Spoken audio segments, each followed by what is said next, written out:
Menteri Koordinator Bidang Kemaritiman dan Investasi, Luhut Panjaitan, angkat bicara menanggapi kabar Presiden Rusia Vladimir Putin tak menghadiri acara Puncak Presidensi G20 Indonesia atau KTT G20 Bali pada 15–16 November tahun 2022.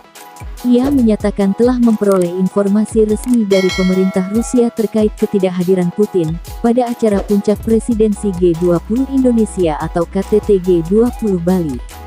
Putin gak hadir. Dia sudah menyampaikan untuk kirim Menlu Sergei Lavrov untuk datang menggantikan Putin, kata Luhut di kawasan Nusa Dua, Bali, Kamis, tanggal 10 November tahun 2022. Namun begitu, kata Luhut, pemerintah Indonesia tetap menghormati keputusan pemerintah Rusia tersebut. Apalagi, Presiden Joko Widodo atau Jokowi sebelumnya sudah meminta Putin untuk hadir langsung dalam KTT G20 Bali tersebut. Kita menghormati itu keputusan Putin, kata Luhut. Ia menyebutkan Presiden Jokowi sebelumnya menyampaikan telah berkomunikasi dengan Presiden Putin. Dan kita berharap karena komunikasi yang bagus itu akan bisa menurunkan tensi antara Ukraina dan Rusia, ucap Luhut. Sebelumnya kantor berita Bloomberg pada Kamis, tanggal 10 November tahun 2022, memberitakan sejumlah orang yang mengetahui rencana pembatalan kedatangan Presiden Putin ke Bali tersebut.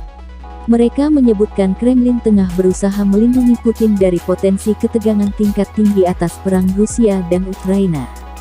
Keputusan Putin untuk tak datang ke KTT G20 Bali itu juga disebut-sebut untuk menghindari potensi konfrontasi dengan para pemimpin dunia lainnya, termasuk Presiden Amerika Serikat, Joe Biden.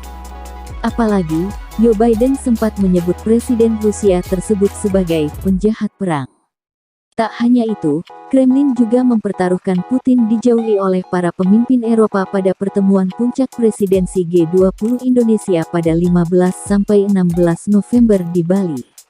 Sebagai penggantinya, Rusia akan mengirim Menteri Luar Negeri Sergei Lavrov mengingat Putin, kata salah satu sumber dikutip oleh Bloomberg, Kamis, tanggal 10 November tahun 2022.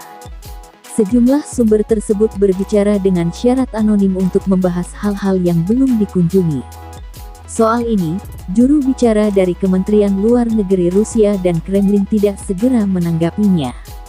Joe Biden pada Maret mengatakan Rusia harus dikeluarkan dari G20 sebagai pembalasan atas invasi yang telah memicu konflik terbesar di Eropa sejak Perang Dunia II dan menimbulkan penciptaan nuklir.